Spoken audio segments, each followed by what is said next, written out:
제목을 한번 같이 읽겠습니다. 시작.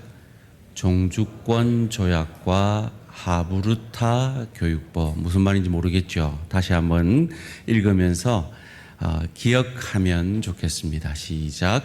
종주권 조약과 하브루타 교육법. 오늘 설교의 목적은 오늘 설교의 제목을 설명할 수 있는 겁니다. 마음을 그게 목표로 두고 함께 말씀의 은혜를 나누고자 합니다. 여러분, 오늘 설교를 마치고 나서 누가 제일 설교 말씀을 많이 잘 기억할까요? 누굴까요? 네, 저겠죠. 저 다음으로 누가 설교 말씀을 잘 기억할 수 있을까요? 아마 구역 모임을 하고 있었으면 구역장님들일 가능성이 많습니다.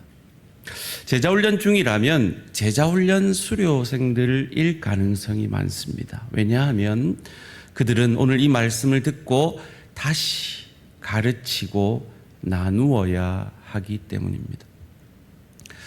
저희는 지금 우리 주일학교와 같은 본문으로 매주 말씀을 묵상하고 있습니다. 그 목적이 있습니다.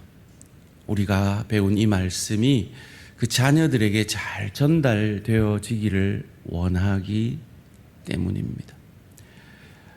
거기에 이 하브루타 교육법의 원리가 들어 있습니다. 오늘 이 말씀을 가지고 이 하브루타 교육법을 통해서 참 수많은 인재들을 양성한 이 유대인 이 교육법을 넘어서는 은혜가 우리 모든 성도님들, 특별히 자녀를 양육하고 있는 학부모님들과 우리 할아버지 할머니들에게 있어지시기를 바랍니다. 이 하브루타 학습법, 이거는요 유대인들의 이 학습법 가운데 하나인데요.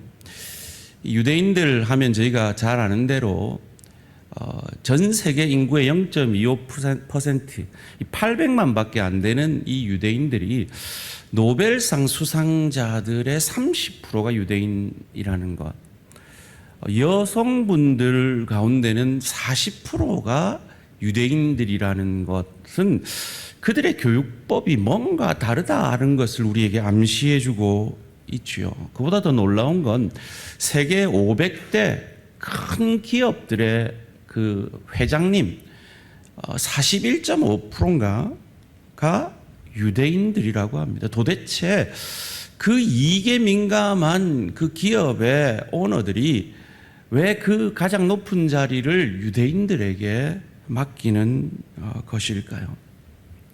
저는 이 시간에 그 유대인들을 찬양하려는 건 아니고요. 그 유대인들이 그런 놀라운 열매를 맺고 있지만 그들은 또한 수많은 적들을 만들어내고 있는 한계가 있는 것이죠.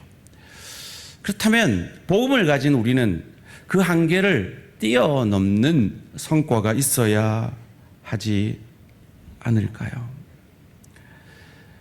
오늘 본문 가운데 그 은혜를 받고자 합니다. 오늘 본문 1절에서 3절 말씀입니다. 이는 곧 너희의 하나님 여호와께서 너희에게 가르치라고 명하신 명령과 규례와 법도라. 너희가 건너가서 차지할 땅에서 행할 것이니 곧 너와 내 아들과 내 손자들이 평생에 내 하나님 여호와를 경외하며 내가 너희에게 명한 모든 규례와 명령을 지키게 하기 위한 것이며 또 내 나를 장구하게 하기 위한 것이라. 이스라엘아, 듣고 삼가 그것을 행하라. 그리하면 내가 복을 받고 내 조상들의 하나님 여호와께서 내게 허락하심 같이 젖과 꿀이 흐르는 땅에서 내가 크게 번성하리라. 두 가지를 명령합니다. 하나는 너희의 다음 세대에게 가르쳐라 라고 명령합니다. 두 번째는 가르치기 위해서 행하고 그 행한 것을 너희 자손들에게도 행하게 하라고 명령하십니다. 그 결과로 주신 축복이 장수요 번영이죠. 여기서 이 장수는 영생을 상징하는 것입니다. 가르치라고 합니다. 말씀을 가르치라고 합니다. 여러분, 김 목사가 죽기 전에 소원이 하나 있는데 혹시 그거 뭔지 아세요? 학부모님들 중에 수학과에 하고 영어과에 하고 학원 보내고 하는 학부모님들 중에 성경과에 하는 학부모님들을 죽기 전에 꼭 한번 만나보고 죽고 싶은 게 제 소원입니다. 세상적으로 잘 되기 위해서는 우리는 그렇게 노력을 합니다. 그런데 자녀에게 내가 삶으로 그리고 말씀을 그 가슴에 새겨주기 위한 부모님들은 참 찾아보기가 어렵다라는 것이죠. 오늘 보면 3절에 삼가라고 되어 있는데요. 삼가 그것을 행하라. 이 삼가가 뭐냐면 조심스럽고 신중하다라는 말입니다. 조심스럽고 신중하게 너희가 그 말씀을 행하고 가르침으로 그 자녀들도 너희를 닮아 조심스럽고 신중하게 그 말씀대로 살도록 하게 하라라는 것이죠. 왜요? 부모가 살지 않는데 암만 말로 해봐야 자녀들은 그 말 듣지 않기 때문이죠. 최소한 부모가 그 말씀대로 살려고 몸부림치는 그 몸부림이 있을 때 자녀는 길을 열기 때문입니다. 여러분, 오늘 이 신명기 6장 말씀은요, 목사한테 주시는 말씀이 아니에요. 주일학교 교사한테 주시는 말씀이 아니고요, 부모들에게 주시는 말씀입니다. 무엇을 가르치고 무엇을 순종하라 하는 것일까요? 오늘 본문 신명기 6장 전에 뭐가 있죠? 그렇죠. 5장이 있죠. 훌륭하십니다. 그 5장에 10계명이 있어요. 10계명의 말씀을 자녀들에게 가르치고 그것을 너희의 삶으로 보여내므로 자녀들도 그 삶을 살도록 하라 하는 것입니다. 사랑하는 성도님들, 우리 솔직하게 한번 얘기해 봅시다. 우리가 왜 하나님 말씀대로 살아야 되죠? 왜 하나님 말씀을 우리가 자녀들에게 가르쳐야 되죠? 그 이유를 10계명에서 4계명의 안식일을 거룩하게 지키라 하는 이 계명의 이유를 하나님께서 두 가지로 주십니다. 출애굽기 20장 11절 말씀입니다. 이는 엿새 동안에 나 여호와가 하늘과 땅과 바다와 그 가운데 모든 것을 만들고 일곱째 날에 쉬었음이라. 그러므로 나 여호와가 안식일을 복되게 하여 그날을 거룩하게 하였느니라. 왜 안식일을 지키라고요? 내가 창조주 하나님이기 때문에, 그리고 그 창조의 완성, 6일간의 창조의 완성 다음에 7일간에 그 더 이상 할 것이 없는 완벽한 창조를 상징하여 쉬었기 때문에 너희는 내가 창조주 하나님인 것을 알고 안식일을 지키라 라고 그 율법의 이유를 창조주 하나님이 주신 명령이기 때문이라고 설명합니다. 그런데요, 오늘 본문 전에 있는 신명기 5장 말씀에는 그 이유를 다르게 설명합니다. 너는 기억하라. 내가 애굽 땅에서 종이 되었더니 내 하나님 여호와가 강한 손과 편팔로 거기서 너를 인도하여 내었나니 그러므로 내 하나님 여호와가 내게 명령하여 안식일을 지키라 하느니라. 두 번째, 이 신명기 말씀에는 내가 너희를 애굽에서 인도한 구원자이기 때문에 너희는 이 율법을 지키라라고 말씀하십니다. 왜 하나님의 말씀을 들어야 된다고요? 그분이 우리의 창조자이시고 구원자이시기 때문입니다. 그런데 우리는 그것을 잊어버린 채 주일 성수해라, 순종해라, 명령해라 이러면 마치 하나님이 내 시간을 빼앗는 것 같이 여길 때가 있다는 거죠. 마치 하나님이 내 자유를 억압하도록 부당한 명령을 하는 것 같이 여길 때가 있다는 거죠. 이건요, 심각한 오해입니다. 왜냐하면 하나님이 율법을 주신 이유는 바로 나를 위해서 주셨기 때문입니다. 마가복음 2장 27절 말씀 함께 읽습니다. 시작. 또 이르시되 안식일이 사람을 위하여 있는 것이요 사람이 안식일을 위하여 있는 것이 아니니. 하나님이 왜 안식일을 주셨냐? 사람을 위해 주셨다라는 겁니다. 하나님이 우리에게 명령하신 것이 우리의 자유를 억압하기 위한 것이 아니라 우리를 위한 명령인 것을 이해하려면 그 시대, 이 구약 성경, 이 모세 시대에 신명기가 쓰여질 때에 이 역사적 배경을 이해하는 것이 중요합니다. 그래서 오늘 좀 어려운 말인 종주권 조약이라는 말을 쓰고 있습니다. 이게요, 이 국어 사전적으로는 이런 뜻이에요. 한 국가를 다른 나라가 속방으로 대하여 외교 정책 및 외교 관계를 통제하면서 속방의 내부 자유권을 갖도록 하는 관계이다. 이러한 국가를 종주국이라고 한다. 뭐 좀 어려운 말 같지만 쉬운 말로 얘기하면 힘이 센 강한 왕이 힘이 약한 그 나라를 정복하는 거예요. 그리고 그 나라에 왕을 세우면서 너 내가 말한 대로 내가 시킨 대로 할래? 할 거면 내가 너 왕 세워주고 우리는 너에게 이 권한을 줄게 라고 하는 게 종주권 조약이에요. 그런데 이 종주권 조약은요, 아주 악한 조약이에요. 왜냐하면 힘센 왕이 엄청나게 부당한 것을 요구하는 겁니다. 군대들을 내가 원하면 언제든지 차출해야 된다. 너희들이 생산하는 그 생산물의 대부분을 내게 주어야 한다. 이런 식으로 아주 악랄하게 착취하는 조약이기 때문입니다. 어떤 기록에 보니까요, 영국의 이 종주권 조약 가운데 이 성을 가지고 있는 성주가 자기 성 안에서 살게 하려면 종주권 조약을 맺는데요. 이 종주권 조약의 항목 가운데 이런 게 있대요. 너희 딸이 시집을 가게 되면 첫날 밤은 성주인 나와 보내야 한다라는 그런 악한 조약도 있대요. 그런데 왜 사람들이 그런 악한 조약에도 불구하고 그 조약에 서명을 하고 그 성 안에 삽니까? 성 밖에 살면 오랑캐들한테 죽임을 당하기 때문이죠. 어쩔 수 없이 어린 사람이 그 갑인 성주의 말을 들어야 살 수밖에 없는 현실이기 때문입니다.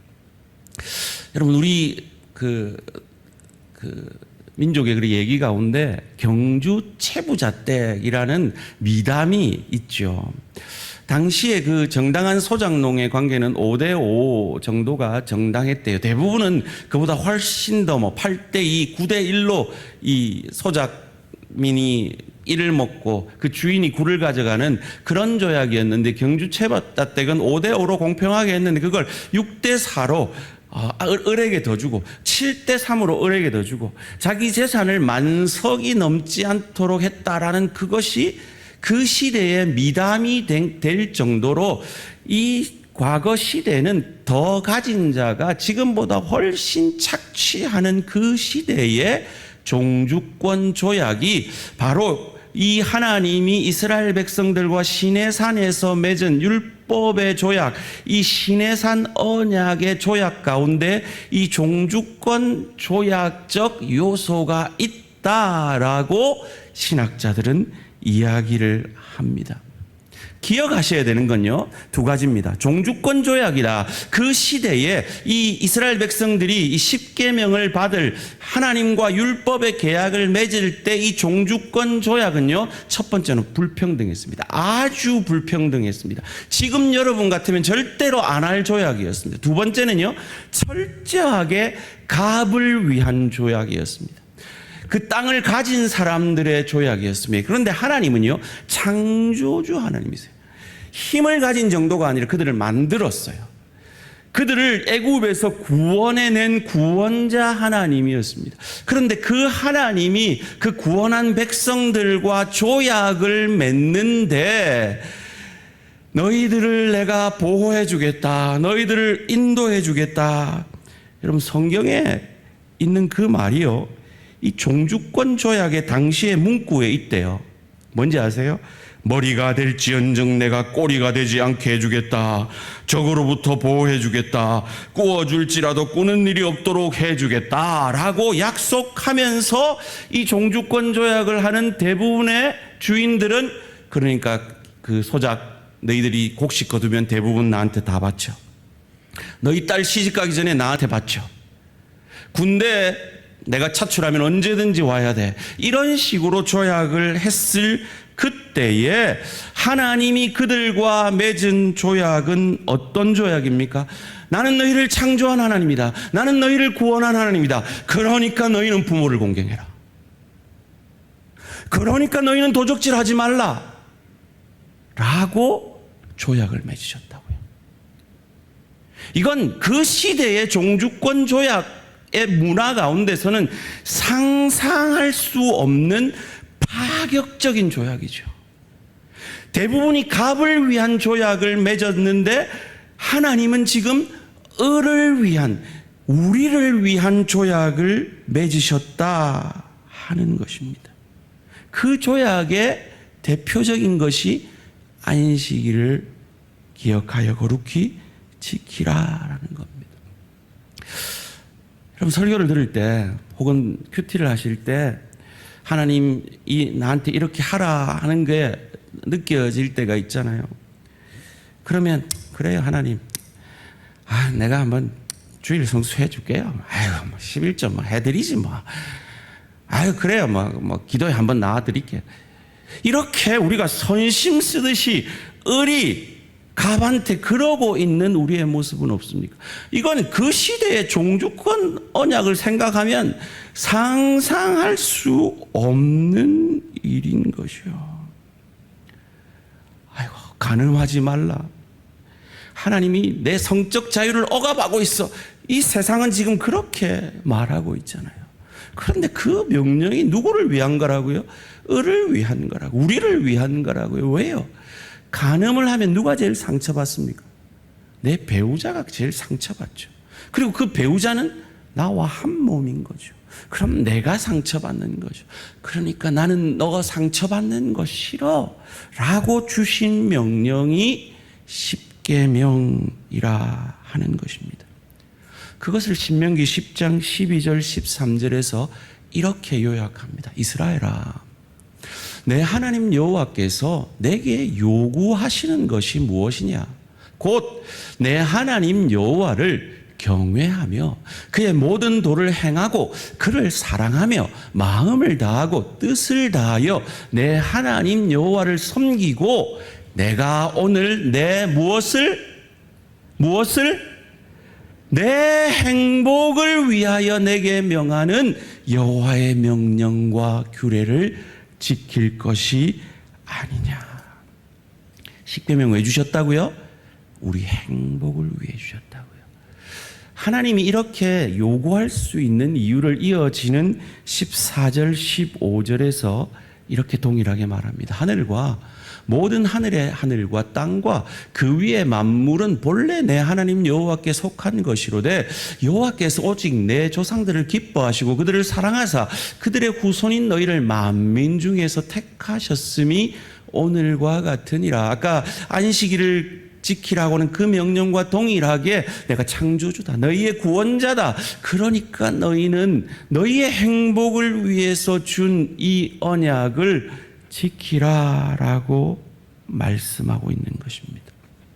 그렇다면 이 언약의 말씀을 어떻게 우리 자녀들에게 전달할 수 있을까요? 오늘 보면 4절 5절 말씀 함께 읽습니다. 시작.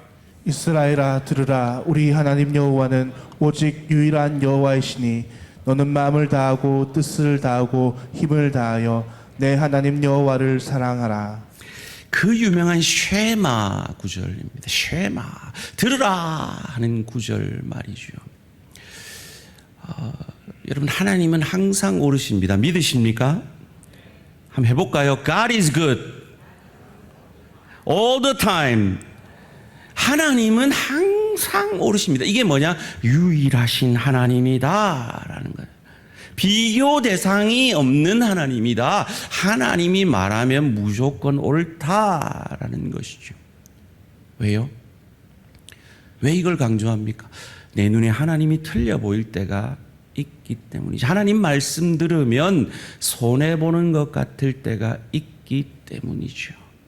그런데 우리가 하나님의 항상 오르심을 어떻게 알 수 있습니까? 나보다 너 나를 사랑하셔서 이 율법을 지키지 못한 우리를 대신하여 이 율법을 지키시고 완성하신 예수 그리스도를 우리를 위해 십자가에 내어 주심으로 우리를 구원해 주신 하나님이 우리가 믿는 하나님이시기 때문이죠.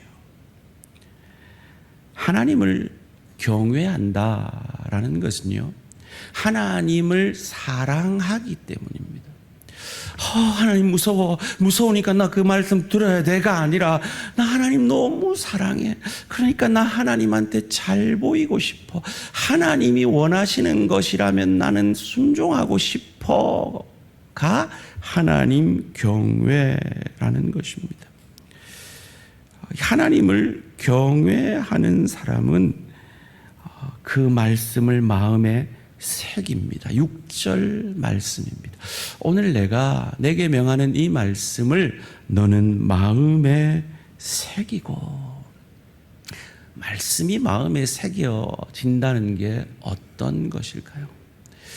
우리는 대부분 마음이 새겨지는 게 아니라 말씀을 들으면 골로 새버릴 때가 많이 있죠. 그 마음에 새긴다는 게 어떤 것일까요? 여러분, 사랑하는 사람이 하는 말은 나도 모르게 마음에 새겨집니다. 하나님 사랑하면 그 말씀이 마음에 새겨진다는 거예요. 죄송합니다. 또 제 얘기를 해서. 제가요, 퇴근할 때 자주 옥수수 수염차라는 음료수를 집에 자주 가져갑니다. 왜일까요? 네, 저희 아내가 어느 날 한번 쓱 지나가면서 이 옥수수 수염차 맛있네, 이 말 한마디 했어요. 뭐 사오라 소리도 안 했고 딱 한마디 했어요. 근데 그게 제 뇌리에 탁 새겨지는 거예요. 제가 아내 미국에서 오기 전에 이틀 전에 고구마를 주문했습니다. 왜였을까요? 아내가 고구마를 좋아하기 때문이죠. 여러분, 사랑하는 사람이 하는 말은요, 기억하고 싶지 않아도 어느 순간 내 마음에 탁 새겨지는 겁니다. 하나님을 사랑하라 하는 말을 하는 이유가 여기에 있는 겁니다. 하나님을 사랑하면 그 말씀이 마음에 새겨지기 때문입니다. 그런데 왜 우리는 하나님 말씀대로 살지 못할까요? 왜 그 말씀이 마음에 새기지 못할까요? 하나님을 덜 사랑하기 때문이겠죠. 그래서 우리가 하나님을 사랑하지 않을 때, 아니 하나님을 모를 때, 아니 하나님과 원수되었을 때 예수 그리스도께서 우리를 먼저 사랑해 주셔서 그 말씀을 우리 대신 이루어 주시고 그 말씀대로 나를 대신하여 십자가에 죽어 주시고 부활하심으로 우리를 하나님을 사랑할 수 있는 자로 삼아 주신 것입니다. 소원합니다. 아직 이 자리에 그 예수 그리스도를 나의 구주로 믿지 못해서 그분이 내 죄 때문에 죽었다는 것이 믿어지지 않아서 하나님을 사랑할 수 없는 분이 계시다면 이 예수를 나의 구주 나의 하나님으로 영접하심으로 하나님을 사랑해서 하나님이 우리의 행복을 위해 주신 그 말씀이 여러분의 삶이 되어지는 은혜와 축복이 있어지시기를 주님의 이름으로 축원합니다. 이 말씀을 마음에 새기라 한 다음에 어떻게 연결이 됩니까? 가르치라라고 연결이 됩니다. 7절 말씀 함께 읽습니다. 시작. 부지런히 가르치며 집에 앉을 때든지 길을 갈 때든지 누워 있을 때든지 일어날 때든지 이 말씀을 강론할 것이며. 여호와를 경외하는 것이 복이고 그것은 하나님을 사랑하는 것이기에, 그것을 마음에 새겼기에, 그것이 얼마나 복된지 알기 때문에 자녀들에게도 이 축복을 전달해 주라라는 겁니다. 앞서 말씀드린 대로 아마 오늘 설교를 제일 많이 설교 후에 기억하는 건 저일 것입니다. 왜요? 저는 가르쳤기 때문이죠. 선포했기 때문입니다. 여러분, 어떤 말씀을 가르치고 나면요, 그 가르친 말씀의 90%가 그 사람한테 남는데요. 토론을 하면요, 50%가 남는데요. 그래서 여러분, 말씀 가지고 구역 예배 가운데 나누라고 하는 거예요. 그리고 이 시범 학습을 통해서 배우면요, 30%가 남는데요. 그리고 시청각 자료를 가지고 배우면 20%가 남는데, 여러분 아직 몇 자리 안 남았습니다. 아이들에게 이 시청각 교육, 이 킹 오브 킹스라는 영화를 통해서 아이들에게 복음을 심어주는 이 기회 잘 활용하시기 바랍니다. 여러분이 스스로 무언가를 책을 읽으면 10%가 남고요, 여러분처럼 지금 듣기만 하면 몇 프로 남는다고요? 5%밖에 안 남는데, 이 교육학적인 방법이라고 합니다. 그렇다면 우리 자녀들도 오늘 동일하게 5% 남겨가지고 올 건데, 어떻게 하면 이 복된 말씀이 우리 자녀들의 것이 되게 할 수 있을까요? 거기에 이 유대인들의 오늘 본문의 말씀을 가지고 적용한 하브르타 교육법을 우리가 적용하는 게 필요합니다.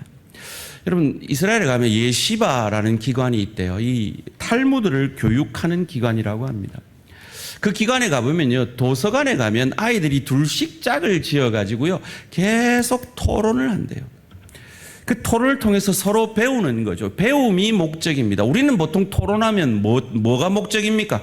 내 주장이 맞다라고 이기는 게 목적이에요. 그런데 여기에서의 토론은 이기는 게 목적이 아니에요. 배우는 게 목적이에요. 그래가지고 한참 자기 주장하다가 선생님이, 자, 이제부터 상대방의 주장이 내 주장이고 내 주장이 상대방의 주장이다라고 생각하고 바꿔서 토론합니다 하면 자기가 방금 했던 주장의 정반대를 가지고 막 또 설명하게 합니다. 역지사지하게 하죠. 그런데 놀랍게도 이 교육을 통해서 아이들이 논리가 객관화되어지고요, 균형이 잡히고요, 논리가 아주 샤프해진대요. 예리해진대요.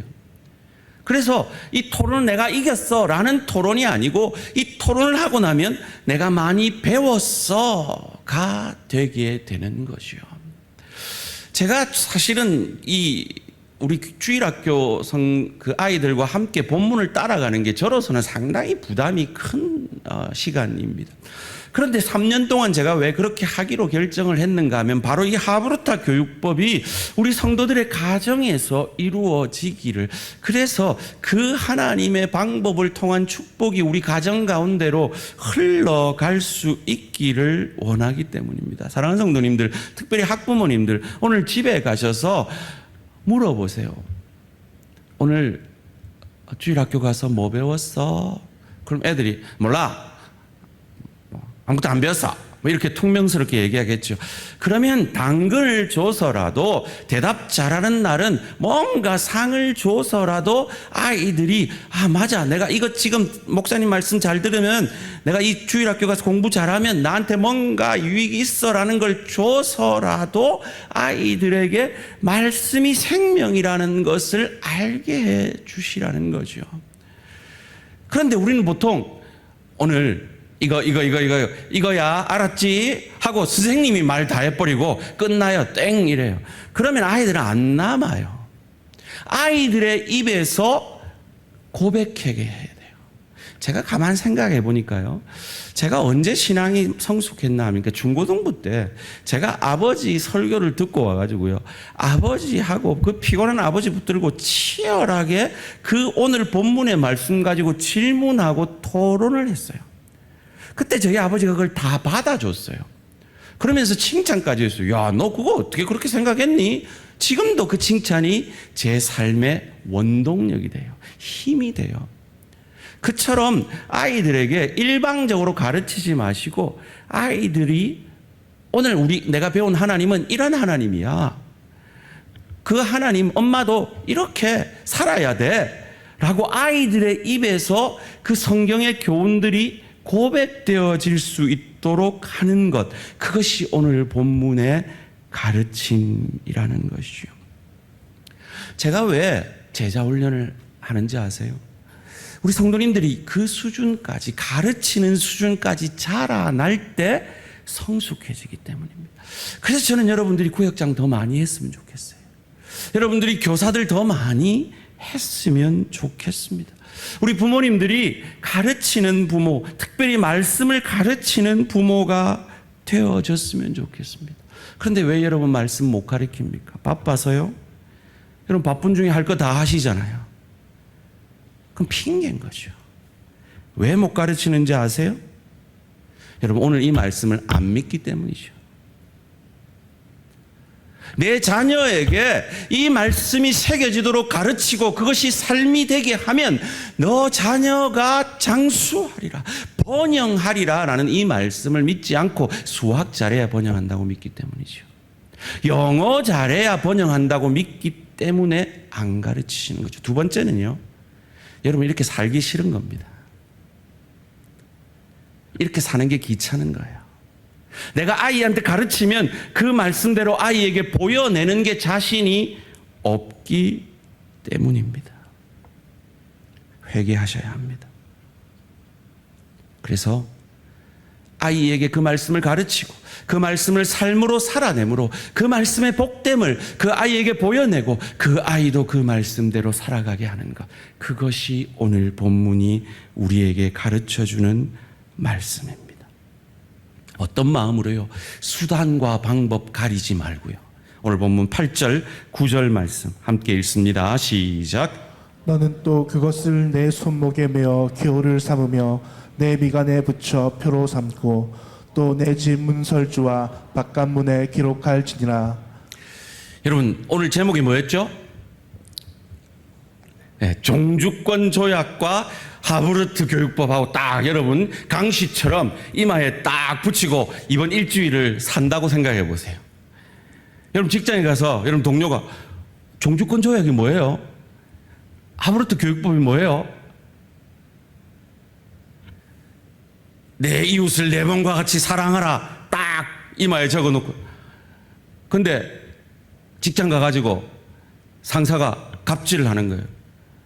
그러면 그 부하 직원이 얼굴 보면서 사랑하라면서요, 사랑한다면서요, 이렇게 질문하게 만들라는 거죠. 그 말씀대로 살고 그 말씀대로 사는지 점검 받으라 하는 것입니다. 여러분 제가 지금 이 목회자 티셔츠를 입고 있습니다. 이 목회자 티셔츠를 입고 CU에 가가지고 담배 한 갑 주세요 이럴 수 있어요 없어요? 참이슬 한 병 주세요 이럴 수 있어요 없어요? 난폭 운전할 수 있어요 없어요? 식당 가서 갑질할 수 있어요 없어요? 그런 마음으로 삶의 예배 드리라는 겁니다. 그러면 네 자녀에게 이 말씀이 새겨지고 그 자녀도 그렇게 신앙이 이어질 것이다 라고 말씀하고 있는 겁니다. 3초의 마술이라는 이론이 있습니다. 여러분 뭔가 우리가 예기치 않은 일이, 짜증나는 일이 일어나면 3초를 짜증내지 말고 생각을 하라는 거예요. 예를 들어서 우리 어린아이가 이게 우유를 먹다가 그 우유를 쏟았어요. 자, 그러면 엄마들 어떻게 하죠? 어떻게 합니까? 아이고 참말로 니는 뭐 한다고 옷 쏟이? 이렇게 하기 전에 3초를 생각하라는 거예요. 그러면서 질문을 하래요. 뭐라고요? 왜 이런 일이 일어났을까? 한번 따라해 봅시다. 왜 이런 일이 일어났을까? 어떻게 잡아야 안 쏟아질까? 우유를 향해서 이렇게 말하는 거예요. 이거 어떻게 하면 담지? 지금 속으로 그러고 있죠. 목사님은 지금 우리 애랑 안 살아봐서 그래요. 지금 그러고 있죠. 어렵죠. 어려운데 이 3초만 참아내고 그 3초를 참아내고 나 이렇게 하면 엄마 집 나갈 거야. 이러지 말고 너 이러면 다시 우유 안 줄 거야. 이러지 말고 그렇게 아이에게 질문하는 걸 3년만 하면 아이의 인생이 달라진대요. 그게 유대인들의 교육법이라고 합니다. 그래서 그들은 최고의 자리에 올라가 있어요. 그런데 아쉽게도 그들은 최고의 자리에 올라가서 최고이신 예수님을 믿지 않고 있습니다. 그들의 배타성 때문이죠. 그래서 참 수많은 사람들이 유대인을 부러워하지만 그들을 미워하는 또 세계에 수많은 사람들이 있는 이유입니다. 그런데 우리는 복음을 가지고 있습니다. 최고의 복음을 가지고 있습니다. 그런데 우리가 이 말씀을 새기는 것이 없어서, 그래서 이 말씀대로 하나님을 사랑하기 때문에 하나님한테 잘 보이기 위해서 그 말씀에 순종하고 수단과 방법을 가리지 않고 그 삶을 아이들에게 삶으로 입술로 가르치고 그 아이들의 입술에서 그것을 고백해내게 하는 거기까지 자라가는 저와 우리 모든 성도님들 되시기를 주님의 이름으로 축원합니다. 오늘 본문과 짝을 이루고 있는 신명기 32장 47절을 그것을 소원하며 함께 읽습니다. 시작.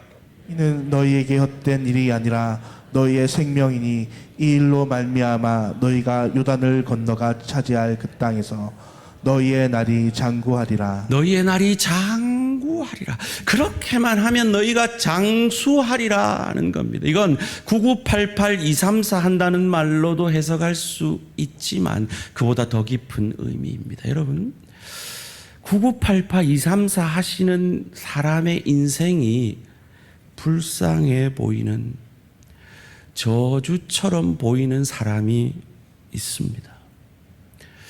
생물학적으로 오래 사는 것은 사실은 우리가 천국에서 영원을 누리는 것에 비해서 하루살이 같은 것이죠. 여기서 말하는 장구하리라 하는 말은요, 장수의 축복을 넘어서서 내가 이 땅에서 죽어 없어질지라도 내 삶의 흔적들은 복되게 남게 된다라는 의미입니다. 무슨 말이냐 하면 저희 아버지 어머니는 돌아가셨습니다. 근데 저희 아버지 어머니는 저희 육남매의 삶을 통해서 지금도 이 땅에서 살고 계신 것입니다. 여러분, 예수님은 33살에 돌아가셨습니다. 그런데 그분은 2000년이 지난 지금까지도 우리 안에서 그 예수의 삶을 살고 계십니다. 우리가 잘 알듯이 세례 요한은 헤롯 왕에 의해서 죽임을 당했습니다. 그런데 세례 요한보다 오래 살았던 그 헤롯 대왕보다 세례 요한이 더 오래 살고 있는 겁니다. 왜요? 그의 삶이 오늘날까지 영향력을 미치고 있기 때문에요. 여기서 말하는 장구라는 의미는 우리의 삶의 흔적들이 다음 세대, 다음 세대, 다음 세대까지 연장되어질 수 있다라는 겁니다. 나만 위하여 사는 9988 234는 장구가 아닙니다. 하나님을 경외함으로 내가 죽어져도 내 자녀들을 통해, 그 자녀의 자녀들을 통해 내가 살았던 그 삶이 흘러가게 되는 것, 그것이 장구입니다. 얼마 전에 제가 말씀드린 주기철 목사님은 47살에 돌아가셨습니다. 그런데 그분은 지금도 한국 사회에 살고 계십니다. 엄청난 영향력을 미치고 계시죠. 사랑하는 성도님들, 이런 선한 영향력을 우리 자녀들에게 미치는 저와 우리 모든 성도님들 되시기를 주님의 이름으로 축원합니다. 왜 우리가 그래야 합니까?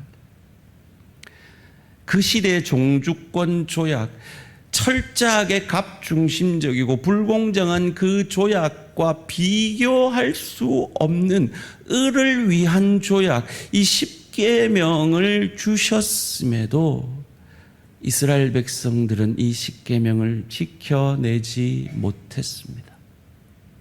그래서 하나님은 그 조약을, 우리 스스로는 지킬 수 없는 그 조약을 하나님의 아들 예수 그리스도를 이 땅에 보내셔서 우리가 지킬 수 없는 그 율법을 다 이루시고 십자가에서 다 이루었다 고백하시며 내가 받아야 할 그 조약을 깨뜨림으로 내가 받아야 할 그 저주를 홀로 받아주시고, 그 죽음으로 끝난 것이 아니라 사흘 만에 그 죽음에서 죄를 이기고 우리의 죽음을 이기고 부활하심으로 그 예수를 나의 주로 믿는 우리가 그 하나님과의 조약을 지킨 자로 인정해 주시는 이 복음의 축복을 우리가 받았기에 그것에 감사함으로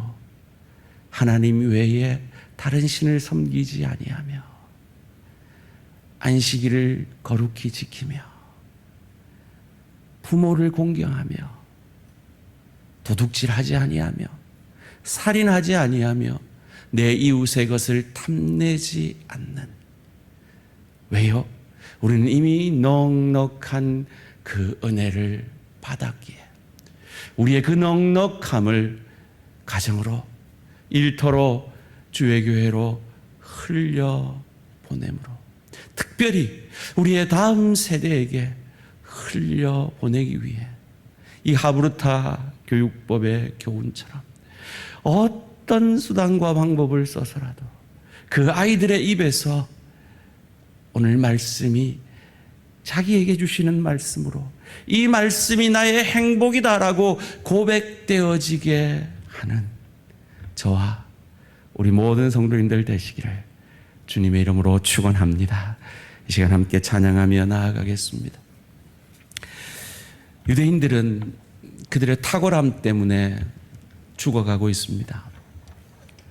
그런데 우리는 우리의 그 연약에도 불구하고 복음 때문에 살아난 자들이 되었습니다. 그러기에 우리는 주님의 기쁨이 되기를 원합니다. 이 기쁨이 우리 자녀들에게도 흘러가기 원합니다. 함께 고백하겠습니다.